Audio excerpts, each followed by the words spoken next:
Hello friends, welcome to pet Tamil Mahesh. இன்றைக்கி நம்ம பார்க்க போகிறதுனா ஒரு மிகப்பெரிய பிளேன் கிராஷை பற்றி தான் பார்க்க போகிறோம். வாங்க ஃப்ரெண்ட்ஸ், வீடியோக்குள்ளே போகலாம்.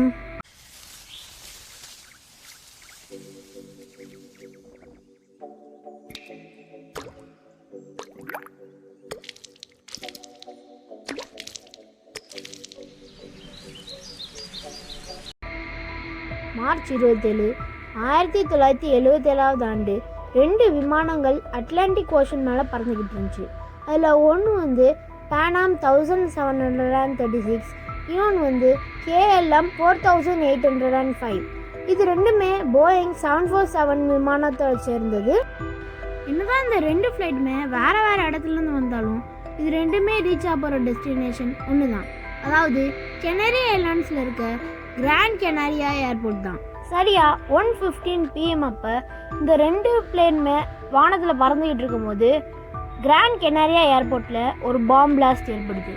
அந்த பாம் பிளாஸ்ட் சின்னதாக இருந்தனால அந்த அளவுக்கு எந்த பாதிப்பும் ஏற்படுத்தலை.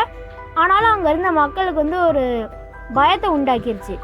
அந்த டைமில் ஒரு ஸ்ட்ரேஞ்சான கால் வருது. அதில் யாருன்னே தெரியாத ஒரு நபர் சொல்கிறாரு, இந்த மாதிரி இப்போ வெடித்த பாம் ஒரு டெமோ பாம் தான், இதோட பெரிய பாம் உங்கள் ஏர்போர்ட்டில் வெடிக்க போகுது, அது வெடிச்சிச்சுன்னா ஏர்போர்ட் இருந்த இடமே தெரியாதுன்னு சொல்கிறாரு. இதனால் அந்த ஏர்போர்ட்டை க்ளோஸ் பண்ணிடுறாங்க. இந்த நியூஸ் பேனாம் அப்புறம் KLM ஃப்ளைட்டில் இருக்க 2 பைலட்டுக்கும் போய் சேருது. அவங்க கேட்குற ஒரே கேள்வி என்னென்னா, நாங்கள் இப்போ எங்கே லேண்ட் பண்ணுறது? அதுக்கு கிராண்ட் கெனாரியா ஏர்போர்ட்டில் இருக்கவங்க என்ன சொல்கிறாங்கன்னா, இந்த மாதிரி இதே ஐலாண்டில் இருக்கிற லாஸ் ரோடியோஸ் ஏர்போர்ட்டில் போய் லேண்ட் ஆகுங்க அப்படின்னு சொல்கிறாங்க. இதுக்கு KLM ஃப்ளைட் ஓடிக்கிட்டு இருக்க பைலட் ஓகேன்னு சொன்னாலும் பேனாம் ஃப்ளைட் ஓடிக்கிட்டு இருக்க பைலட்டுக்கு உடன்பாடு இல்லை. அதனால் நான் கொஞ்ச நேரம் அந்த ஃப்ளைட்டை ரோம் பண்ணிக்கிட்டு இருக்கோம், அதுக்குள்ளே நீங்கள் அந்த பாம்பை டிஃப்யூஸ் பண்ணிடுங்க, டிஃப்யூஸ் பண்ணக்கப்புறம் நாங்கள் கிராண்ட் கெனாரியா ஏர்போர்ட்டில் லேண்ட் ஆயிடுறோம் அப்படின்னு சொல்கிறாரு. ஆனால் அதுக்கு அந்த ஏர்போர்ட்டில் இருக்கவங்க சொல்கிறாங்க, ஸ்ட்ரிக்டாக சொல்கிறாங்க, அதாவது நீங்கள் கண்டிப்பாக லாஸ் ரோடியோஸ் ஏர்போர்ட்டில் தான் லேண்ட் ஆகணும்னு சொல்லிடுறாங்க. பேனாம் ஃப்ளைட் ஓடிக்கிட்டு இருந்த பைலட் அப்படி கேட்டதுக்கு ஒரு காரணமும் இருக்குது.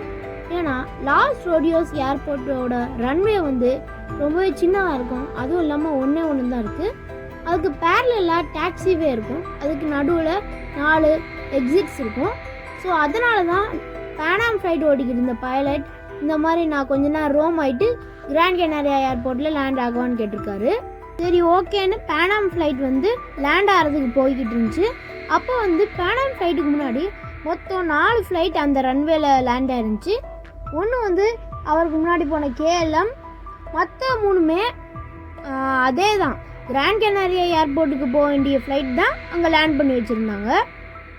ஸோ ஓகேன்னு சொல்லிவிட்டு நம்ம பேனாம் ஃப்ளைட் ஓடிக்கிட்டு இருந்த பைலட்டும் லேண்ட் பண்ணிடுறாரு ஃப்ளைட்டை சக்ஸஸ்ஃபுல்லாக.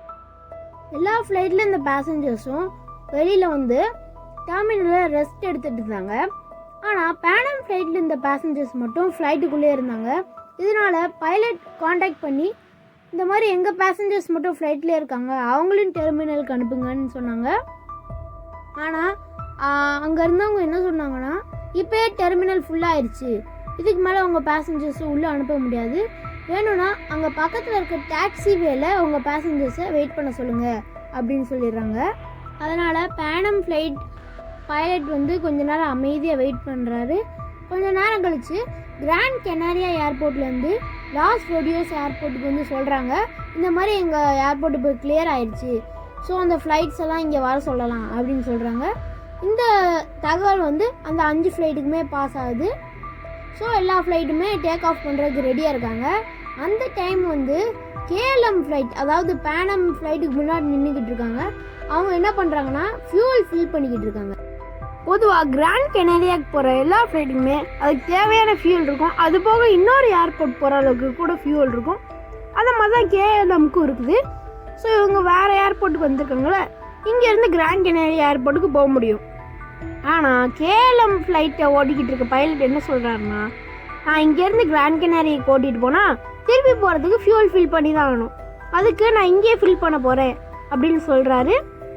ஸோ டைம் போகுது, ஃபியூல் ஃபில் பண்ணிக்கிட்டு இருக்காரு. அப்போ பேனாம் ஃப்ளைட்டில் இருக்க பைலட் பொறுமையால் இந்த மாதிரி கால் பண்ணி கேட்குறாரு, எப்போ நீங்கள் ஃபியூல் போட்டு முடிப்பீங்க, டேக் ஆஃப் பண்ணணும் அப்படின்னு கேட்குறாங்க. அதுக்கு வந்து KLM ஃப்ளைட்டில் இருக்க பைலட் என்ன சொல்கிறாருன்னா, ஒரு 30லேருந்து 35 நிமிஷம் ஆகும்னு அசால்ட்டாக சொல்லிடுறாரு. ஸோ நம்ம பேனாம் ஃப்ளைட் பைலட்டும் கொஞ்ச நேரம் வெயிட் பண்ணி பார்க்குறாரு. கடைசியாக 4:30 PM ஆகுது. அப்போ வந்து KLM ஃப்ளைட் ஓடிக்கிட்டு இருக்க பைலட் வந்து சொல்கிறாரு, இந்த மாதிரி நான் ஃபியூல் போட்டு முடிச்சிட்டேன், டேக் ஆஃப் ஆகலான்னு. ஆனால் அங்கே இருந்த கிளைமேட் வந்து ரொம்ப மோசமாக இருந்தனால ஃபாக் சுற்றி மறைச்சிருச்சு ஃப்ளைட்டை. முன்னாடி என்ன இருக்குன்னே பைலட்டால் பார்க்க முடியல. ஸோ அது மட்டும் இல்லாமல் சுற்றி மேகம் வந்துடுச்சு. மேகம் வந்து என்ன ஆகும், மழை பெய்யறதுக்கான அறிகுறி தான். ஸோ மழை பெய்கிற மாதிரி ஆயிடுச்சு. கிளைமேட் ரொம்ப மோசமானனால வெயிட் பண்ணிக்கிட்டு இருந்தாங்க. அப்போ வந்து ஏர் டிராஃபிக் கண்ட்ரோல்லேருந்து ஒரு சிக்னல் வந்துச்சு. அதில் என்ன சொன்னாங்கன்னா, இப்போ இருக்க கிளைமேட்டில் உங்களால் ஃப்ளைட்டு டேக் ஆஃப் பண்ண முடியாது, அதனால் KLM ஃப்ளைட்டை வந்து பேக் ட்ராக்கிங் பண்ண சொல்லி டேக் ஆஃப் பண்ண சொல்கிறாங்க. அதே டைமில் பேனம் ஃப்ளைட்டை என்ன சொல்கிறாங்கன்னா, எக்ஸிட் 3ல் இருக்க சொல்கிறாங்க. அப்போ தான் டேக் ஆஃப் ஆக முடியும். ஓகே, இப்போ இந்த பேக் ட்ராக்கிங்னா என்னென்னா, அதாவது ஃப்ளைட்டை வந்து 180 டிகிரிக்கு டர்ன் பண்ணி பார்க்க வைக்கிறதுக்கு பேர் தான் பேக் ட்ராக்கிங். ஸோ அதை தான் இப்போ KLM ஃப்ளைட் செய்ய போகுது.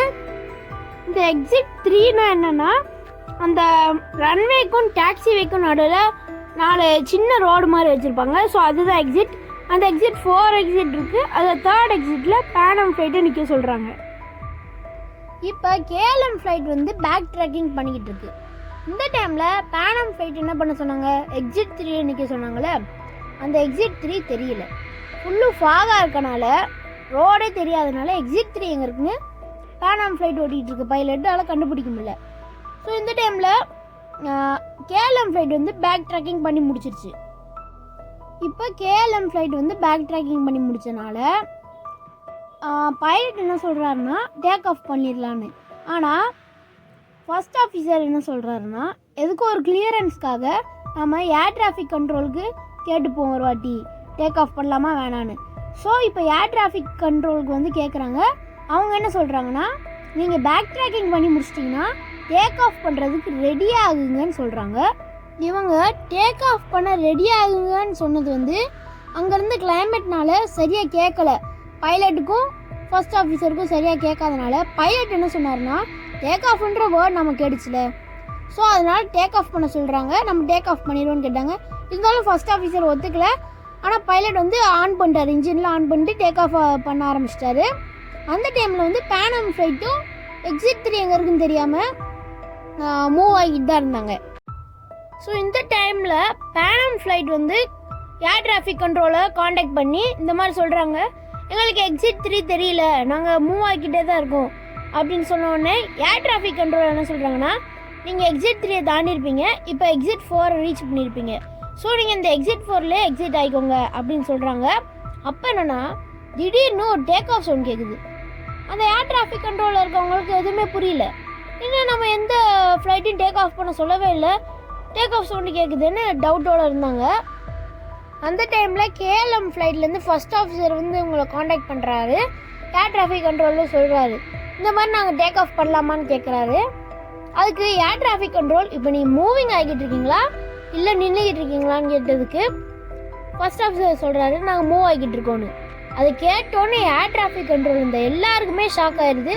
ஏன்னா பேனம் ஃப்ளைட்டும் மூவ் ஆகிட்டு இருக்குது, KLM ஃப்ளைட்டும் ஸ்பீடாக மூவ் ஆகிட்டு இருக்குது. இது ரெண்டுமே அந்த ஸ்பீடில் போயிட்டு இருந்தா ரெண்டுமே ஆக்சிடென்ட் ஆயிரும்னு யோசிச்சுட்டு இருக்கிறதுக்குள்ள அப்போ திடீர்னு KLM ஃப்ளைட்டுக்கு முன்னாடி இருந்த ஃபாகெல்லாம் விலகுது. பார்த்தா பேனம் ஃப்ளைட் வந்துக்கிட்டு இருக்குது. இது ரெண்டுமே ஒரு ஃப்ராக்ஷன் ஆஃப் செகண்டில் மோதி ஒரு மிகப்பெரிய சவுண்டை உருவாக்குது. அந்த சவுண்டை கிட்ட எல்லா மக்களும் வந்து பார்க்குறாங்க. பார்த்தா அந்த 2 ஃப்ளைட் இருந்த இடமே தெரியல. ஸோ கடைசியில் இந்த ஆக்சிடெண்ட்டில் மொத்தம் எத்தனை பேர் இறந்துருக்காங்கன்னா, KLM ஃப்ளைட்டில் இருந்த 248 பேர் இறந்துட்டாங்க. ஆனால் பேனம் ஃப்ளைட்டில் இருந்த 61 பேர் உயிர் பொழைச்சிட்டாங்க. மிச்சம் 335 பேர் இறந்துட்டாங்க. என்னதான் 61 பேர் உயிர் பொழைச்சாலும் 583 பேர் இறந்த இந்த பிளேன் கிராஷ் தான் வரலாற்றில் மிகப்பெரிய பிளேன் கிராஷாக பேசப்பட்டுட்டு வருது. ஓகே, இப்போ உங்களுக்கு இந்த வீடியோ பற்றி ஏதாவது தோணுச்சுன்னா மறக்காமல் கமெண்ட்டில் சொல்லிடுங்க. ஓகே, அவ்வளோதான் ஃப்ரெண்ட்ஸ் இந்த வீடியோ பிடிச்சிருந்துச்சுன்னா லைக் பண்ணுங்கள், ஷேர் பண்ணுங்கள், கமெண்ட் பண்ணுங்கள். மறக்காமல் சப்ஸ்கிரைப் பண்ணிடுங்க. பாய்.